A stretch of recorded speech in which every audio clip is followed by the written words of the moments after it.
I've never thought I would say this, but I'm so glad I did not win a Hugo Award this year.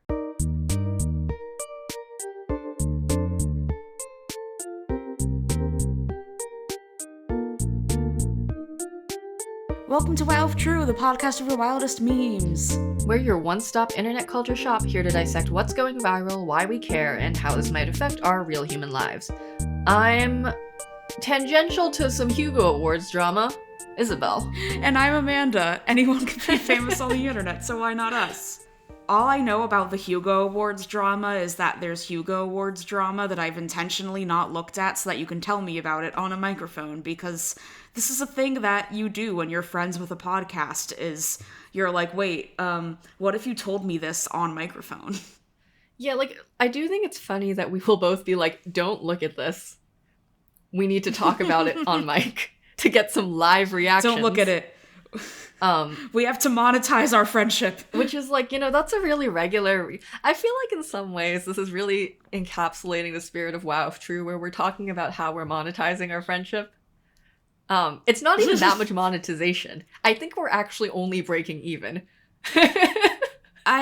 We're actually less than breaking even, but that's because we stopped editing on our own and started paying David and Allison to edit, and it's kind of worth it to not have to spend several hours every other weekend editing a thing. Yeah, I also think, I don't know, maybe we should make more merch. I think my idea that's a mug that says, like, just hole on it is portable hole is good. I think that's a good merch idea. I still think that's good. I know you don't think it's good, but I think it's good. I don't know. I mean, then again, I thought the Just Kill Them t-shirt was, like, not good. But then... No, I didn't think it was not good, but I was like, sure, fine. You were like, this is nothing, and that's our Isabel, but people like item. It. People like my ideas. They're good, Amanda. Yes. By the way, this is an advertisement for wowiftrue.com/merch. There's a part of me that's scared, what if it doesn't work? And if it doesn't work, please email me. Yeah, just email Amanda. It's fine. We have an email address. We don't really use it. You can Twitter DM us. Call my personal phone number. It's fine. I like that we're starting off, like, very strong with an ad drop. Very capitalism core of us. Well, is the Hugo drama capitalism core? Because if so, that could be a segue. I don't know if it's capitalism core as much as it is, like... I'm trying to make a good joke about the way that, like, China, West, capitalism, communism, whatever. But this is nothing. This is absolutely nothing. Everything is capitalism at the end of the world because there's no ethical consumption under global capitalism. Let's just talk about some niche community drama that is starting to spill over into, like, the world. Yes. That's not capitalism until it is capitalism. I guess it's a capitalism because they have, like, bylaws for this entity. And, bylaws are a thing you get for corporate entities for capitalism. Is that anything? Yeah. Cool. Yeah, great. We got it. Yeah. If you haven't heard yet, the 2023 Hugo Awards have drama. They always have drama year after year because bitches love drama, and also there's nothing more that the science fiction community likes more than, like, bickering. Okay, so let's take a step back. First of all, the current drama is slightly international and actually a little bit political. And also, perhaps censorship, xenophobia. There's some actual serious consequences going on here, but it might also be just that Dave is incompetent.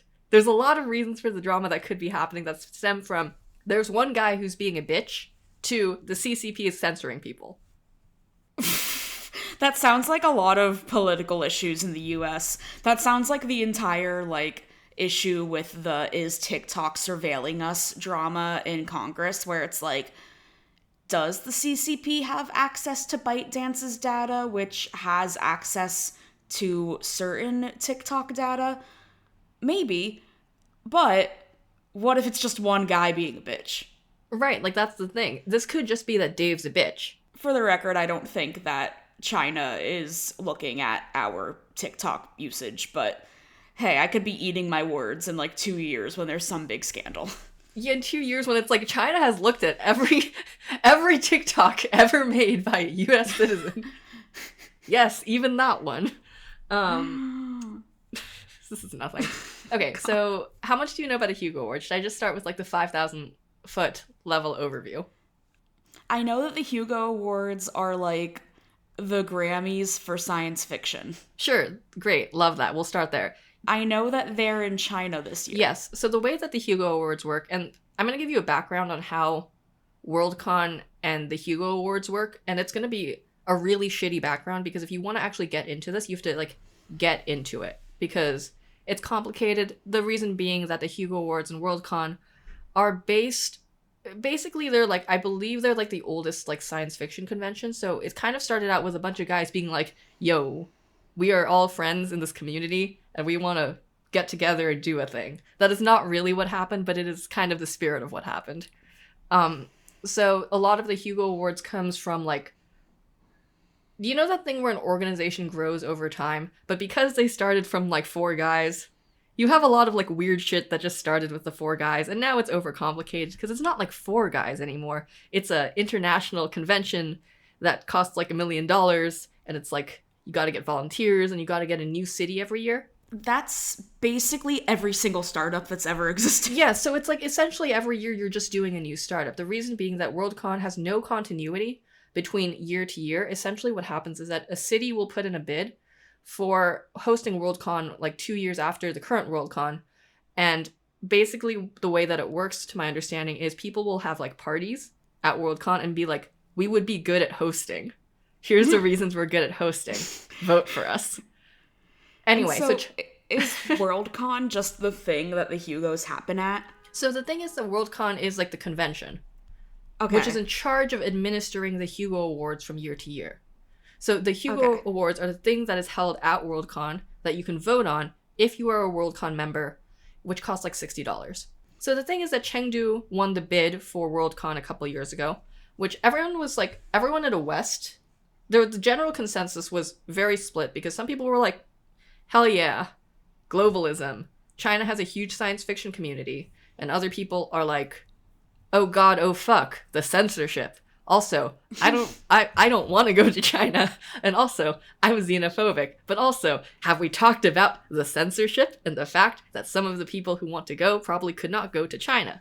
It's really hard to get a visa to go to China. It is very hard to get a visa to go to China. And there's a larger problem here where the Hugo Awards are technically an international, like a global award, but it's really for like the English-speaking world, and it's usually the Anglosphere who turns up to this. And then there's an argument to be made about, like, look, maybe just, like, North America needs its own thing. Or, like, the Anglosphere needs its own thing. And we do need, like, a global science fiction award. But that's a different discourse. That's a different discourse we're talking about. Anyway, so China, that's the second time it's being held in a Asian country. The first time was Japan in, I believe, 2000, either 7 or 17. Do not quote me. I just remember there was a 7 in it. So, but the problem here is that from year to year, there's not a lot of continuity between the team that is doing Worldcon and the team that is administering the Hugo Awards unless people step up from year to year. So there's a lot of knowledge that gets passed down from one committee to the next committee, but a lot of this is very informal, and there's also a language barrier this year for obvious reasons. This was actually kind of an issue I had noticed, because I was nominated for a non-Hugo Award that gets presented at the Hugo Awards. I had noticed that there was a lot of discrepancies. Like, it was clear that stuff was being translated, and it was also clear that there was, like, not a ton of organization, or that it was a little bit more difficult than usual for stuff to be transmitted. No hate on that part. It just happens with international stuff, that's fine. That being said, the current drama... So the Hugo Awards happened 3 months ago. This is all your background. Do you have any questions to me on the background? We could get into all of that, but this is not what we're actually talking about here today. Yeah. No, that was my question, because I was like, wait, didn't the Hugos already happen? Because we found out that you're not astounding. Yes. I'm not astounding. You're astounding in my heart. Thank you. But I've never thought I would say this, but I'm so glad I did not win a Hugo Award this year. Like, hell, I'm that's dead the serious. whole quote. No, because the reason that we're talking about this today is because the full statistics for the nomination slate were released, I think, about 2 weeks ago, which was precisely 90 days. Actually, a little bit after 90, but whatever. It's technically 90. No, it was within bounds. It was within bounds. Dave was fine. He was just being a bitch. I shouldn't call him a bitch. I'm sorry, Dave. He doesn't know who I am, but he was being a bitch. 90 days after Worldcon, which is the outside bound of when the nomination slate is supposed to be released. In normal years, it's released about 2 or 3 days later, like after the awards, because they have that data from figuring out who won. And there had been a lot of discourse over the last 3 months on Dave, who was administering this, everyone being like, Dave, what the fuck?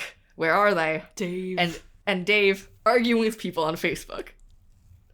This is why I say that this could just be one guy being a bitch. Because a lot of Love this was that's happening on Facebook. This is it's like such the most boomer anyone's shit. used Facebook in years. It's such boomer shit that a lot of the arguments are happening on Facebook because a lot of people in the science fiction fandom are older than us. I'm calling them all boomers on this podcast. So Dave spends the last 3 months occasionally arguing with people and saying that, look, there's shit we need to get through, and also it's like 90 days. Then he releases the data. The data is fucked. The data is so goddamn weird. There's 2 things that we're going to talk about the data. The first being that people have run so I'm not going to go into how the Hugo Awards, the voting and nomination works, because it is complicated, and I feel like listening to Isabel talk about statistics is not good podcasting. It could be. Man, we already described TikToks on this show. We cannot make this worse. And I am going to describe some TikToks later, so just we get can't ready. do both statistics and TikToks in the same episode. People will stop listening. The TLDR is that basically the data looks doctored in a way where it is either fabricated, extremely poorly collated. Yeah, I feel like the word that people have been using are like anomalous. Or it looks doctored, it looks fake. There's clear discrepancies between the way that this data looks and previous voting patterns have looked. And also huge discrepancies between finalists and non-finalists. And huge number discrepancies in the amount of votes people get. So that's the first thing, where it looks either like, A, the data was completely fabricated.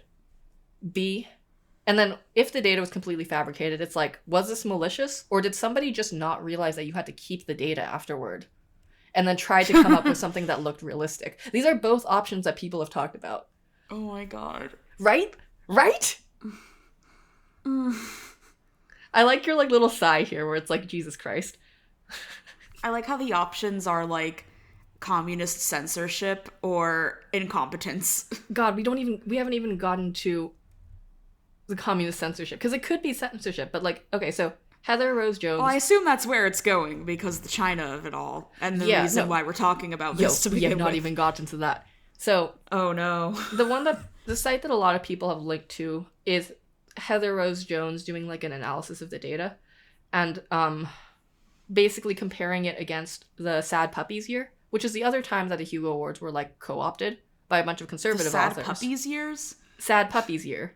Yes, the What Sad Puppies. happened? So this is how Chuck Tingle enters the mainstream. God! No. Yeah, so the thing is that the last 10 years, the Hugos have just had clown shit after clown shit. Yes, they are the most prestigious award in science fiction. However, the more you look into it, the more it's like, oh, it's a bunch of groups infighting.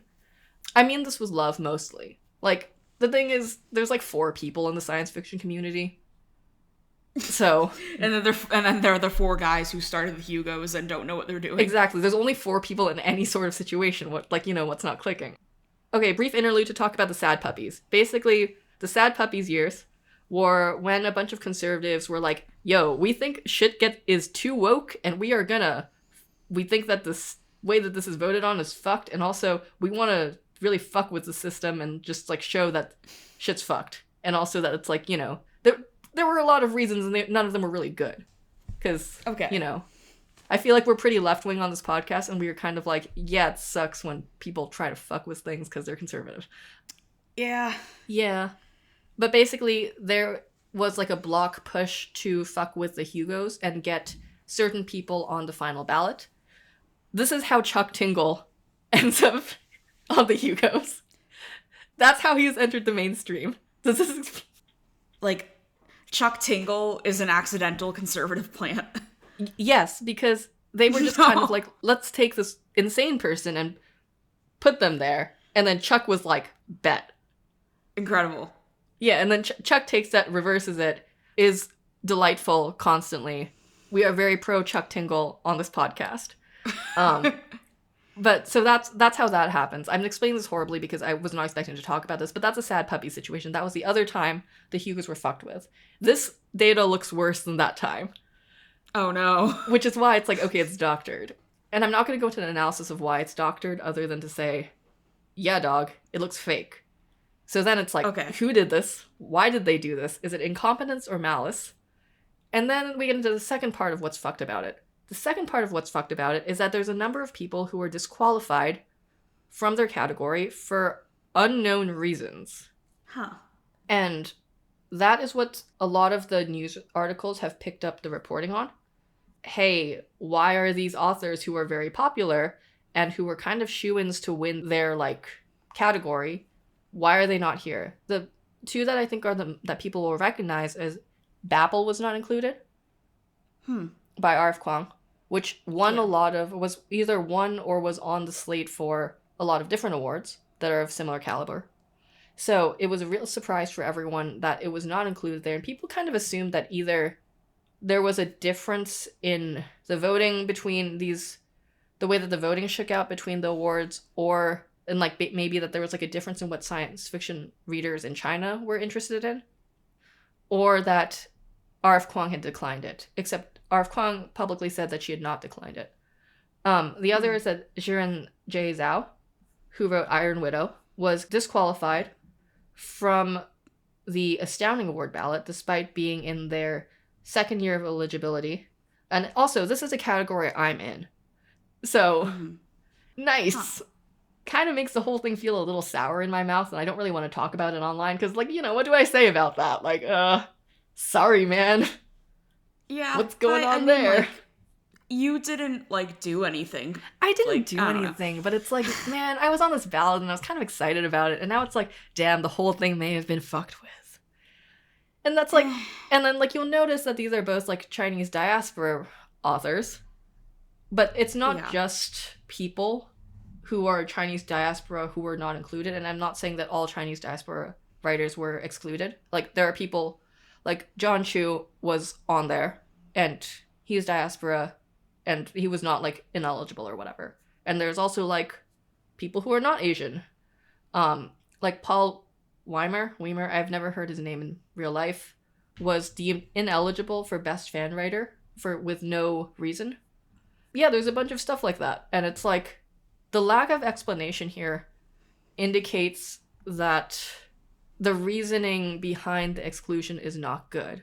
Because now what happened after there was no reason given, and after people started going like, hey man, do you have reasons? And every time Dave just going, we looked at the bylaws. We've, quote unquote, after reviewing the Constitution and the rules we must follow, the administration team determined these work/persons were not eligible. And when pressed for more details, he simply does not respond. He simply just keeps saying the party line. Yeah, that makes no sense. Why would they be ineligible? Like, that's they're the just thing. not giving That's a why reason. People are like, maybe there's CCP party interference. So that's where the thing is. There's no evidence other than the data, right? The other thing that people I think might know is that Sandman, one of the Sandman episodes, was not allowed, and then Neil is kind of fired up about it, which I respect. Oh hell yeah, let's fucking go, Neil. It's like when Neil Gaiman, right? Yeah, Neil Gaiman. Yeah. I was like, are we talking about like Neil Clark for some reason? No, okay, so the thing is that, like, the other thing that's going on that's tangential to my life is that the Hugo nominees Discord is fucking popping. Oh, hell yeah. I love that you're in this Discord so we get an inside look. I'm not going to talk too much about this because everyone in that Discord who is, like, a fan writer or something has been talking about this and has not really been mentioning the Discord. But there is a Hugo nominees Discord that you get into if you are a Hugo nominee and someone else who's in there is like, hey, do you want to join it? There's a lot of people in there who are more famous than I am. Cool. I never talk in it because I'm scared. Because I don't want to be weird to, like, Shannon McGuire, because I'd be like, hey, read all your books. Great books. Love the way that you post your cats on Twitter all the time. But it has been fucking popping with Hugo Awards discourse, because there's a lot of questions now. The questions being is there malicious intent on anyone's part? How do we feel about Dave as a person? The answer is we feel bad about Dave. We don't like Dave. Yeah. This is specifically Dave McCarty. Other Daves are fine. The other thing is that, like, should people who won in the categories where there was shit going on, should they not do that? Like, should they say something? You know what I mean? Like what's a good thing to do here? Should they feel bad about it? Do you know what I mean? It's turning into like normal discoursey shit. Also, like, what should the next Worldcon do? And the answer being that can't really do anything because every Worldcon is a completely separate situation. And how do we fix this? The answer being people don't really have a consensus. So that's a 50,000-foot gossip level overview of what's going on with the Hugo Awards. The mainstream press has picked up on it. Polygon has released an article.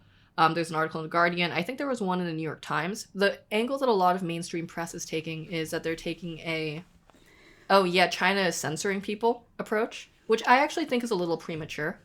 Yeah.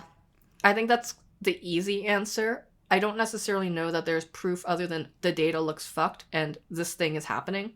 The approach that a lot of the science fiction outlets are taking is, yo, this data is here. It's kind of fucky. Here's what a lot of people in the community have been saying who have been involved in the Hugo Awards before.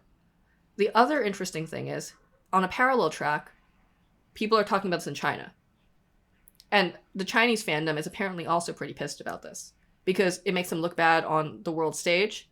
It's like, hey, what the fuck were the organizers doing? But this is also interesting because it's happening like 3 months after the event went off pretty smoothly from the outside. And then one of the vice chairs of Chengdu Worldcon released a post, I think on Weibo, that was very cryptic, doubly cryptic, because it was a response post in Chinese that was translated into English, but the original post was not translated.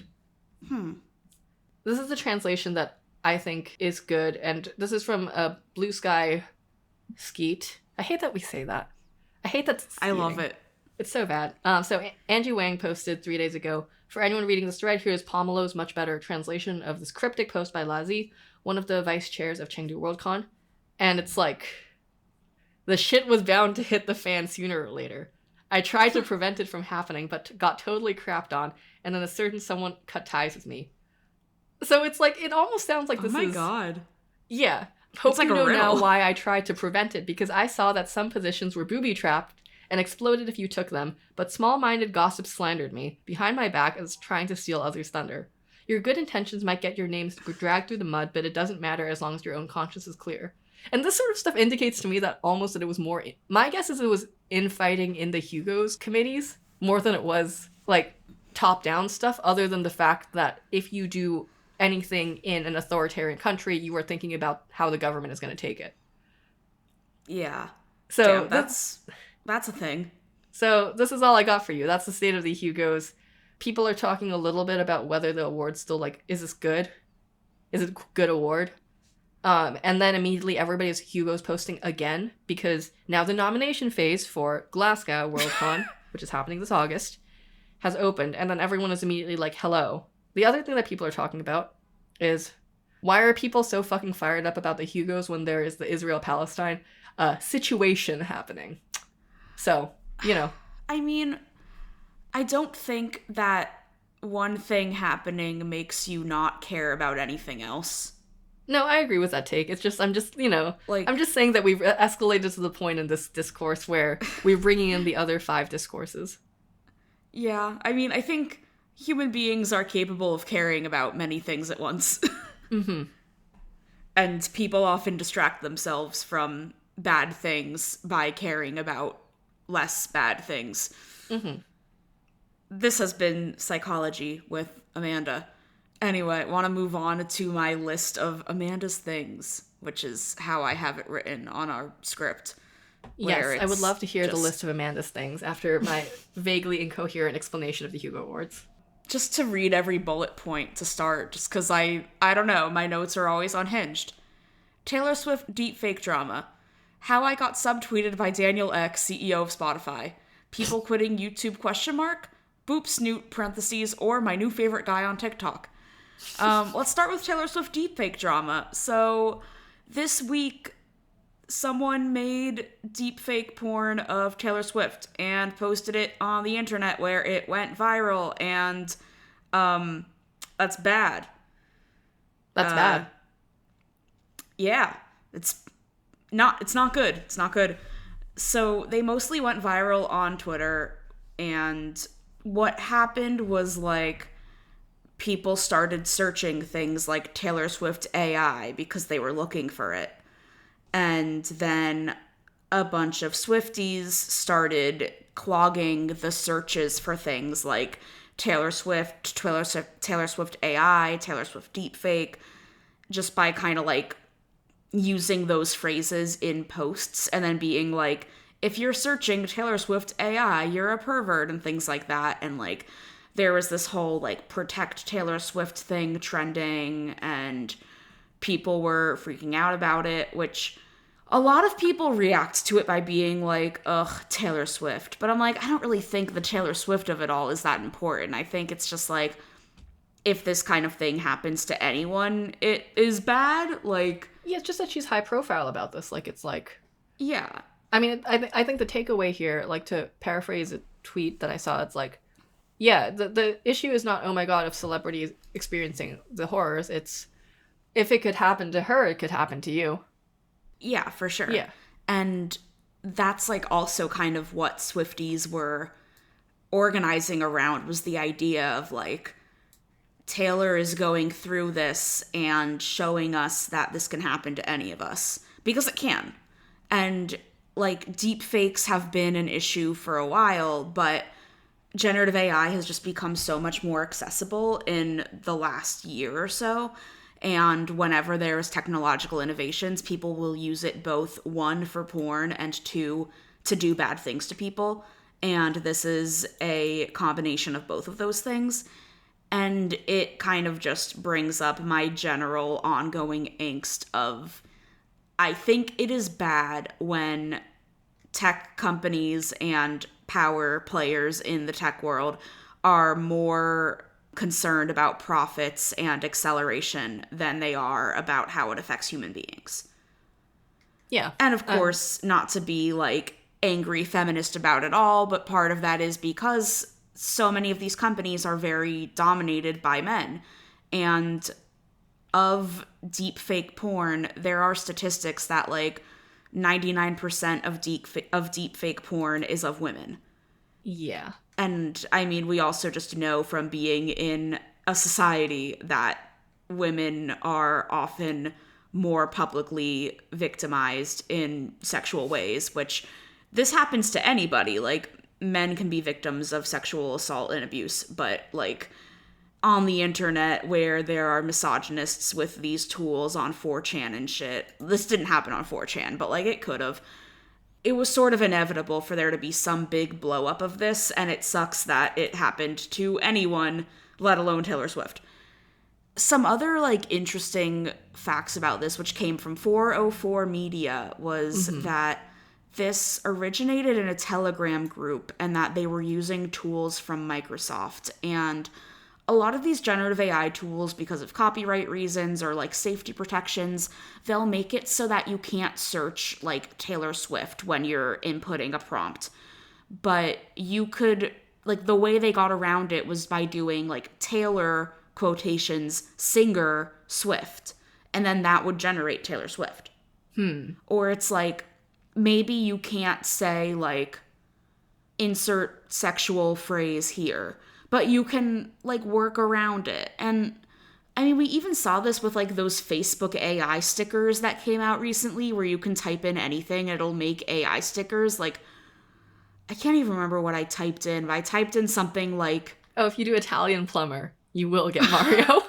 yeah, or I think I was like, for journalism reasons, I have to emphasize, I was like trying to see if it would generate like sexual imagery on accident, because like, I don't know, Facebook is really bad at this shit. And I think I typed in like 2 people in bed together, and it was like kind of sexual, and I was like, good job, Facebook, good job. So it's like, you can say like, oh, you can't type in like two people engaging in penetrative sexual intercourse, but you can say, like, two people in a bed, and it'll be like, yep, that is intercourse. Do you know what this reminds me of? It reminds me of when you were testing out Snapchats. Oh my god, AI. yeah. Like, this feels like the same. Like, I don't know what... But Snapchats was even... It was better, though. Like, it wasn't that bad, actually. The fact that the internet inevitably trends toward pornography is just a lot, you know? Yeah, but that's always been true of the internet, and it sucks, and this is why, like, I think it is important that when people are being raised, that they are taught that non-consensual sexual advances of any sort are not good. But that's a whole other issue.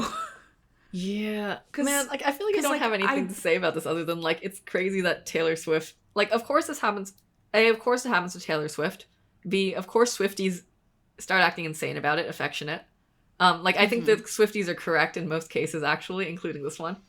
Yeah. 3, wow that Congress is now involved.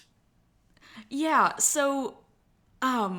Well, just before we get into Congress, on the topic of are Swifties always right, I was thinking about this where when I was, like, looking into this and looking into the fan reaction, I did see that a lot of Swifties were doxing the guy who made, like, there were a lot of people posting this, but there was, like, one guy whose post was particularly popular that had been seen, like, millions of times on Twitter/X, whatever we want to call it.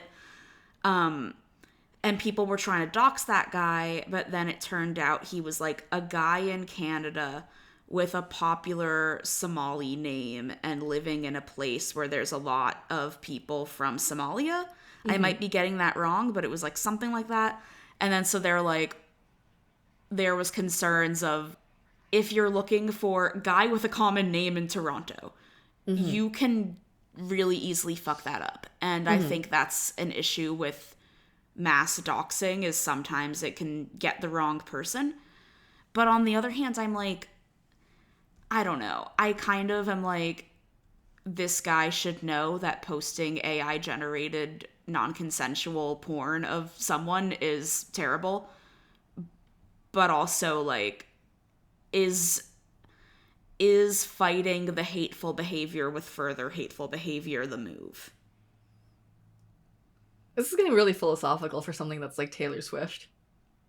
Well, that's the internet for you, and I don't know the answer to that. I know. I'm like, yeah, I mean, I don't know the answer to that. I think it's #nuance. But so Congress got involved, and by involved, I mean representatives for the White House were like, this is a horrifying situation, and we must act and pass laws to make this illegal, which...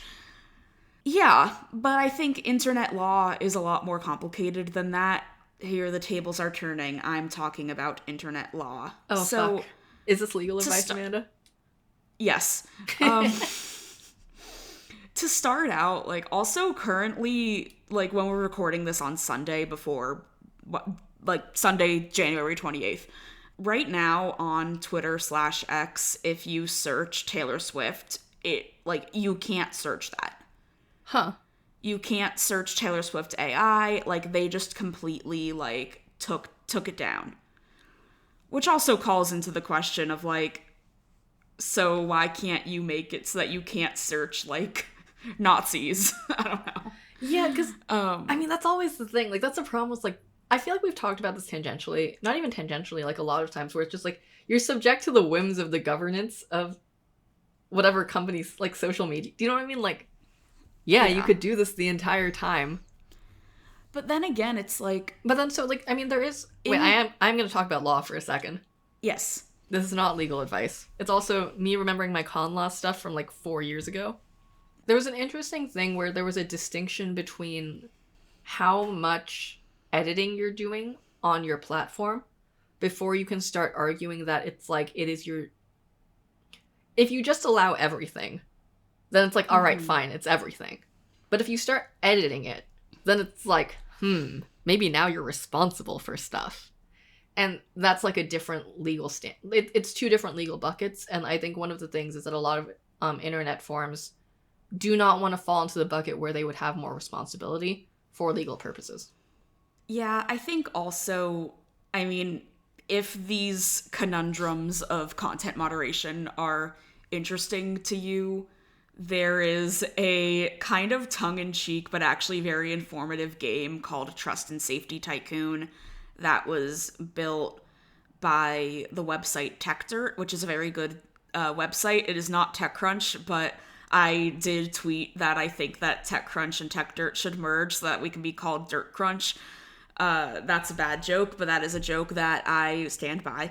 But they have a game called Trust and Safety Tycoon that's actually like very informative about how difficult it is to make these sorts of content moderation decisions. Because even something like how I kind of said before, like if you can censor the search of Taylor Swift so that nobody can look up Taylor Swift, why can't you do that with Nazis? But then you get into the questions of like, okay, maybe people are searching Nazi to find other Nazis, but what if they're searching Nazi to find information? Like, how does that impact academics that study World War II? Right. How I mean, like, I think.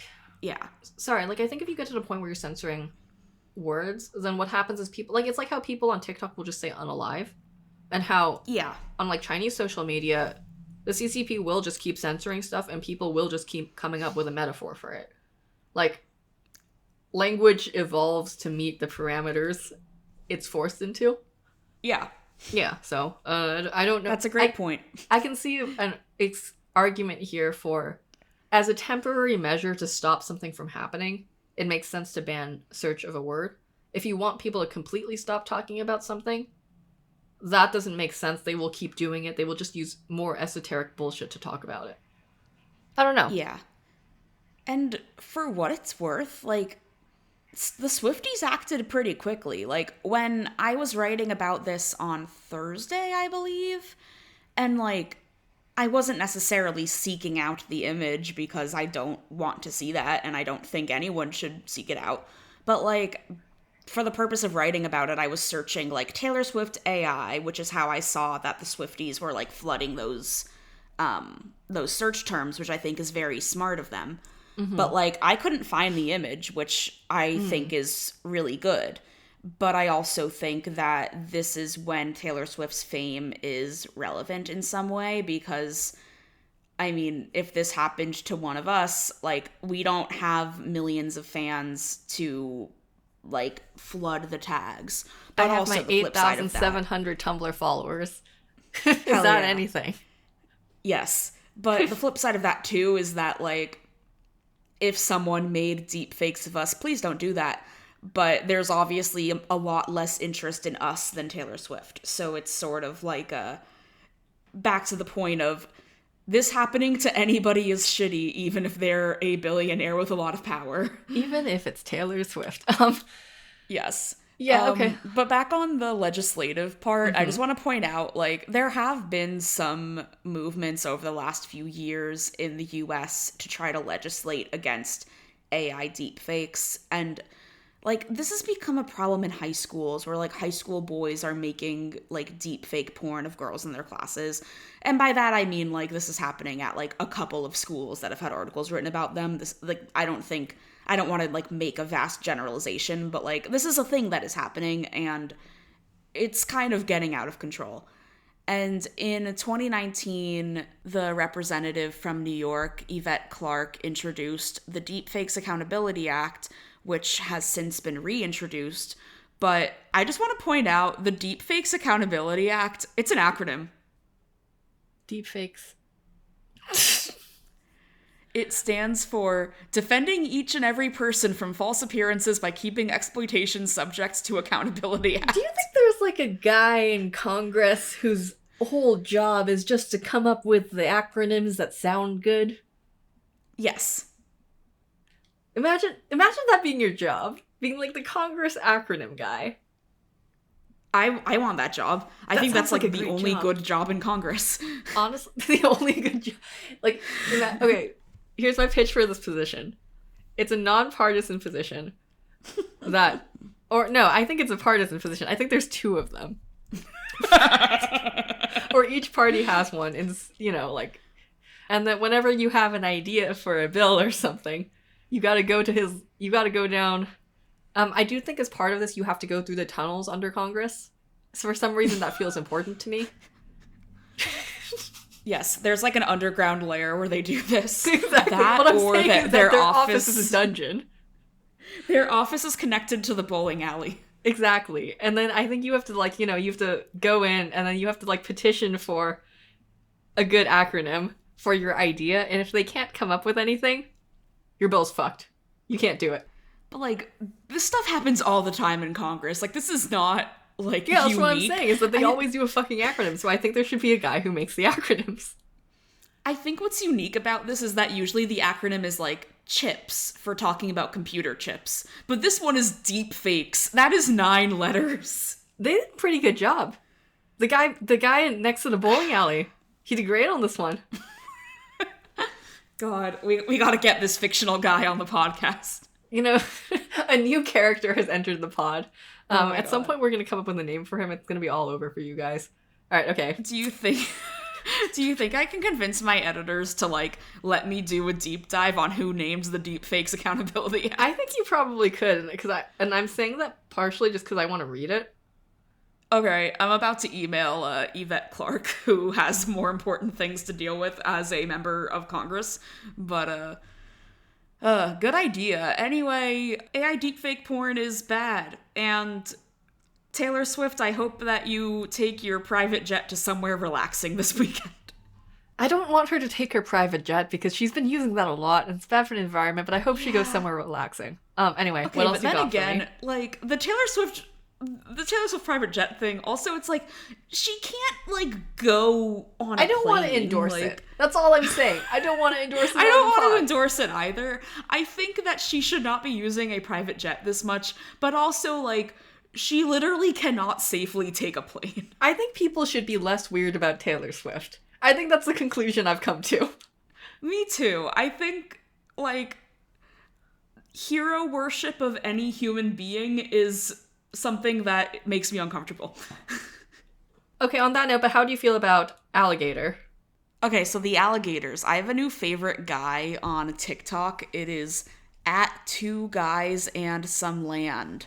And there are these 2 gay farmers, I think, in North Carolina. And because they're gay farmers, they make a lot of jokes about how they have big cocks, but it's like they have the chickens. literal rooster. Yeah. Yeah. I'm gonna try to be a science communicator here for a minute. Do you know what brumation means? I do, but only because I watched that TikTok. Okay, so brumation is a state or condition of sluggishness or inactivity exhibited by reptiles during winter or extended periods of low temperature. So, like, when the water freezes, alligators can also, like, sort of freeze, but I think something because of how they're cold-blooded, they don't necessarily, like, die. They just kind of, like... It's like hibernation, but for reptiles, is kind of my understanding. Yeah. Like, their heartbeat slows down to, like, 3 beats per minute, and they can go without breathing for 24 hours. So, basically, in the gay farmer guy's ponds, he just has, like, a huge property where he has, like, a bunch of animals and shit, and he, like, makes videos of the animals, and then also his boyfriend, and it's delightful. The alligators, including one whose name is Chompy Chomp, they were frozen, but then they put their noses, like, just kind of, like, at the water level so that they can breathe even though the rest of their body is frozen. And then the guy made a video where he boops their snoot. That's pretty fucked. Yeah. That's but then crazy. he's like, no, it's okay. Look at them. They're moving. They're alive. I just feel like the risk reward of booping the snoot so high. Yeah. Well, that was part of what the video was about, but, like, I don't know. I like this guy. I like the booping of the snoots. I'm surprised I like the phrase booping the snoot because that's very adjacent to doggo culture, which, as we've discussed many times, I firmly oppose. Amanda, have you not heard boop the snoot before? I've heard it, but I think it's just funnier when it's a frozen reptile. When it's a frozen reptile, it's much funnier, but also, I regret to inform you, it's the chewiest fucking thing you could say. I know, but it's subversive because instead of being It's like, not! haha. It's not subversive, it's just regular. Okay, fine. You know I what mean, is you don't not like regular? it. I'm just saying you're being chewy about it. All right, Sorry, I'm just being fine, mean to you, fine. and you want to tell me about alligators. Tell me about these Oh. alligators. Well, the final thing I want to say is that I think part of why I like this so much is that we've seen a lot on TikTok lately of people going viral for, like, doing things they're not supposed to do, like Tunnel Girl, who we talked about, I think, last episode. Like, why is she building a tunnel under her house? But these guys are, like, legit farmers who, like, professionally take care of animals. So I'm more okay with him booping the snoot than, like, Eel Pit Guy, even though Eel Pit Guy was great, but No, like, Eel Pit Guy is a still. professional. He works at a fish store. Oh, really? He's a Oh, okay, professional cool, eel cool. experiencer. All right, cool. Well, that makes it better too. But like, yeah, I think there's really like a range from Tunnel Girl to Gay Farmer Guy. Okay, I have a question for you about this if you know. Are they, like, their alligators? Like, are they alligator farmers, or are these just alligators that happen to live in the area? They're more so bird guys. Like, they have a bunch of chickens, they have emus, but I think that, like, on their property there are these alligators, and I think they do have, like, experience in dealing with gators, but I think their main thing is birds. What a wild life to be living where you're a gay bird farmer and there were just alligators there. Like, I'd be fighting for my fucking life. You know, like, if you think about it, like... Yeah, but I love these guys. They have a emu named Petrie who is trying to be a daddy. That's a lot. Yeah. Okay, other thing I want to talk about is this is the story of how I got subtweeted by Daniel Ek, CEO of Spotify. I really enjoy every time that there's a segment on our podcast, which is just Amanda made some important guy on Twitter angry. I really think it's funny every single time. Hell yeah. Well, another stupid thing I did this week that's unrelated is I did write the phrase Elon Musk's nightmare blunt rotation in an article, and I got away with it. And I love this. Some people, yeah. I do like when I make ridiculous jokes in my articles, and then I know that people read it when people are like, haha. And I'm like, yeah, let's go. This is like how I put a meme in every single one of my stories, no matter how serious or non-serious. Yes, I think we're so valid. Anyway, so Isabel, what's your Spotify day list looking like right now? Oh, Christ, it's gonna be bad. All right, we're gonna pull it up. We're gonna pull up that bad boy. Oh no, mine is bad in a way that I wasn't expecting. Tell me. Hippie 60s to 70s Sunday. That's rough. Okay, It's mine like is Tears for Fears, The Smiths, David Bowie, Elton John, Queen. But then weirdly Arctic Monkeys is there. They're not 60s, 70s. Oh man, mine's rough. Radiohead is there. This is basically just like shit I listened to in high school, and then also like every once in a while when I'm like, you know who's a good musician? Billy Joel. People aren't talking about Billy Joel. You know, I mean, I think you did this to yourself. That's actually way less bad than mine. Okay. Which is like Trio Eccentric Sunday Afternoon. Hell yeah. And it's like, it's mostly stuff I actually haven't heard, but it's also like The Living Tombstone and Miracle Musical. The Living Tombstone, by the way, does do remixes of Five Nights at Freddy's music. Mother Mother. Oh, I haven't heard this one. I'm really excited to listen to it. The title is I Swallowed Shampoo, and the band name is Soupy Garbage Juice. See, the Spotify algorithm is amazing. And this is rough.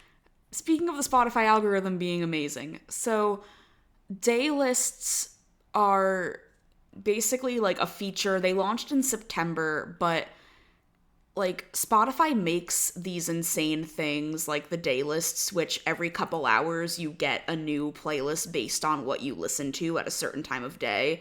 So you can get like Mall Goth Monday morning, which is terrible, or like chamber pop sad girl Thursday. But the reason why Spotify is able to do this is because they have a very meticulously labeled library of like every artist and every song and like what is the genre, what is the mood. And it's this very like deep data driven like situation they have going on. And this is kind of the backbone of what makes people keep coming back to Spotify, is things like Spotify Wrapped, where it's like, haha, you're gay, so you live in Burlington, Vermont, according to your listening history, because apparently people in Burlington, Vermont love Phoebe Bridgers or whatever. Like there's all these features on Spotify Wrapped that are almost like astrological in nature, where it's like a very arbitrary thing that we try to create meaning through because humans love to create meaning through things. So I set out to write an article about how the day lists were going viral and how it's like an astrology kind of thing, where it's like we want people to perceive us through our day list, and then we post it on Instagram. And the Instagram template that was going viral that made the day lists jump like 20% in viewership was like, oh, don't tell me your astrology sign, tell me your day list. And I found that very fascinating. But then I started thinking, like, how does Spotify have such a detailed, like, background library of every single genre? Mm-hmm. And then I uncovered there was a deeper story to the day lists than it seemed. Oh, damn. So turns out that in like 2014, Spotify acquired a company called the Echo Nest, which was like a bunch of like music nerds from Harvard and MIT and shit who were just like living in Cambridge and doing insane music analytics shit. Mm-hmm. And one of those guys was a guy named Glenn McDonald, and Glenn's pet project at the Echo Nest was a website called Every Noise. And Every Noise is literally like a word cloud of every single musical genre. So like 6,000 genres. There are literally 6,000 genres. So he came up with Every Noise. Yes, although I interviewed him, and I'm gonna like write about that, but I just haven't written it yet because like, I don't know, shit happens, like Taylor Swift getting harassed on the internet that I have to write about instead. But like, he was clear to point out that he's not inventing the names of these genres in a lot of cases. He's just, like, curating them and has been working on this for, like, 10 years, which there are other people that work with him on this, but he is, like, the leader of the project. We will get back to that. However, the one thing he did tell me that he invented was the genre escape room. Mm-hmm. Which people got mad about that a couple years ago. Because on their Spotify Wrapped, it was like, you listen to Escape Room. And everyone was like, what was Escape Room? And that was What was Escape Room? I didn't get that. It was like Lizzo. Why is that Escape Room? He said it kind of felt like it was like an escape vibe. I don't know. It's not important, but he's the escape room inventor. But so, okay. Like, yeah, I mean, he ran this extremely integrated website with Spotify after Spotify acquired the Echo Nest where he was working and making this project. Like, on Spotify, there are playlists that link out to Every Noise. Like, it's very entrenched, and a lot of the data that powers features like daylists are from, like, if they're like, oh, this person listens to a lot of, like, new wave and bubble punk and egg punk and whatever, then that's how it synthesizes it, and, like, the algorithms need a database to work off of, and sometimes that database is Every Noise. Then I found out, while looking through this, that Glenn McDonald, the guy who made Every Noise, got laid off in December when Spotify laid off 17% of the company. And he's been kicking up a big fuss about it, which I think he should. Like, this is a guy who directly worked on Spotify Wrapped, who, like, really made and played an integral role in a lot of the Spotify features that are constantly going viral online and are constantly, like, making Spotify more interesting than Apple Music, for instance. In my opinion, even though I think Spotify is, like, you know, I'm not saying they're a good company, but I think they make a good product. So I wrote the headline, Spotify's astrology-like daylists go viral, but the company's microgenre mastermind was let go last month. And Spotify got really mad about it. Which, like, I will give them credit and say that a lot of the response to this article was people being like, damn, the guy who made Daylists got laid off, and then Daylists went viral. That is not true. Glenn McDonald did not make Daylists. I am simply saying that this guy whose work is so integral to powering features like Daylists randomly got laid off, along with 17% of the company, like super randomly, because companies only care about their bottom line, even though Spotify is like, they have the market share of the streaming industry. I don't know. Like, I think it's related, and I think it's an interesting story. And yeah, but so Spotify just kept hammering this point to me of Daylists was made by, it was made at a hack week. And I was like, cool. I mean, I can write that in the story, like, as like a gesture of goodwill, but I never said that Glenn McDonald made Daylists, so I don't know why you're like getting worked up about this. The reason they're getting worked up about this is because it makes them look bad that they arbitrarily laid off such a important guy in the company. Right. Anyway, so eventually this all dies down. I published this article like 2 weeks ago. And then on Friday, I see a tweet from Spotify CEO Daniel Ek. And it says, "You guys have really been loving Daylist. Searches last week went up 20,000%. Lesser known fact, the idea for Daylist actually came out of a hack week, a thing that we do to let teams innovate outside their day job." Man, you know that somebody was like, we gotta... Do you think it was the guy himself being peeved about this, or somebody in their like media relations department who were like, we gotta just say something? I think it was probably someone in the media relations, but it's like, I don't know. This is like the kind of thing that like drives me crazy about my job is like